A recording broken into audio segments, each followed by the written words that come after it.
যুদ্ধের আগুনে পুড়ছে মধ্যপ্রাচ্য।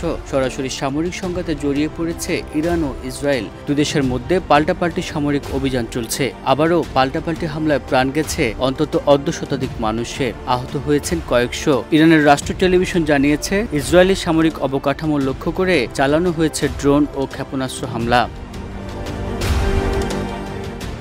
ওয়ালটন আবারও মিলিনিয়ার অফারে ওয়ালটন ফ্রিজ কিনে আপনিও হয়ে যেতে পারেন মিলিয়নিয়ার। মিলিনিয়ার ছড়াছড়ি দেশ জুড়ে, এটা শুধু ওয়ালটেনই পারে। তবে পাল্টা প্রতিক্রিয়া ইসরায়েল জানায়, তেহরানে ইরানের পারমাণবিক কর্মসূচি সংশ্লিষ্ট স্থাপনায় আঘাত হেনেছে তারা। লক্ষ্যবস্তু ছিল ইরানের প্রতিরক্ষা মন্ত্রণালয় ও ডিফেন্সিভ ইনোভেশন অ্যান্ড রিসার্চ সংস্থা, যা পারমাণবিক অস্ত্র উন্নয়নের সঙ্গে জড়িত বলে দাবি তাদের।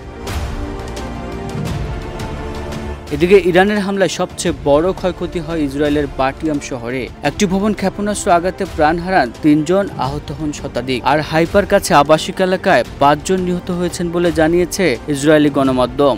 একই সময় তেল আবিবের উপকণ্ঠে এক নারী নিহত হন এবং আরও ২০ জন আহত হন বলে জানায় এমডিএ। জুডিয়ান ফুট হিলস এলাকায় আহত হন আরও ২৪ জন।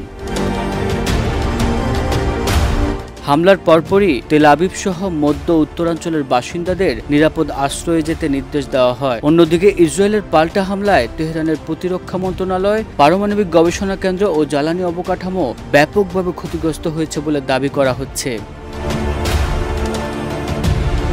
ইরান দাবি করছে, তারা ইসরায়েলের যুদ্ধবিমান জ্বালানি উৎপাদন কেন্দ্রকে লক্ষ্য করেই ক্ষেপণাস্ত্র ছুড়েছে। এছাড়া ৩টি ক্রুজ ক্ষেপণাস্ত্র, 10টি ড্রোন ও বহু মাইক্রো ইউএভি ধ্বংসের কথাও জানিয়েছে আইআরজিসি। ইসরায়েল দাবি করছে, তারা ইরানের শতাধিক স্থানে হামলা চালিয়ে ৯ জন শীর্ষস্থানীয় পারমাণবিক বিজ্ঞানী সহ বহু জেনারেলকে হত্যা করেছে। অন্যদিকে জাতিসংঘে ইরানের রাষ্ট্রদূত বলেছেন, এই পর্যন্ত ৭৮ জন নিহত ও ৩২০ জনের বেশি আহত হয়েছেন। বিশ্ব নেতারা দ্রুত উত্তেজনা প্রশমনের আহ্বান জানাচ্ছেন। চীনের পররাষ্ট্রমন্ত্রী বলেছেন, পারমাণবিক স্থাপনায় হামলা বিপজ্জনক পরিস্থিতি। এদিকে ইরান যুক্তরাষ্ট্র নির্ধারিত পারমাণবিক আলোচনা স্থগিত হয়ে গেছে। ইসরায়েলি প্রধানমন্ত্রী বেনিয়ামিন নেতানিয়াহু হুঁশিয়ারি দিয়েছেন, তাদের হামলা কেবল শুরু, ভবিষ্যতে আরও বড় প্রতিক্রিয়া দেখবে তেহরান। ডেস্ক রিপোর্ট, দেশ রূপান্তর।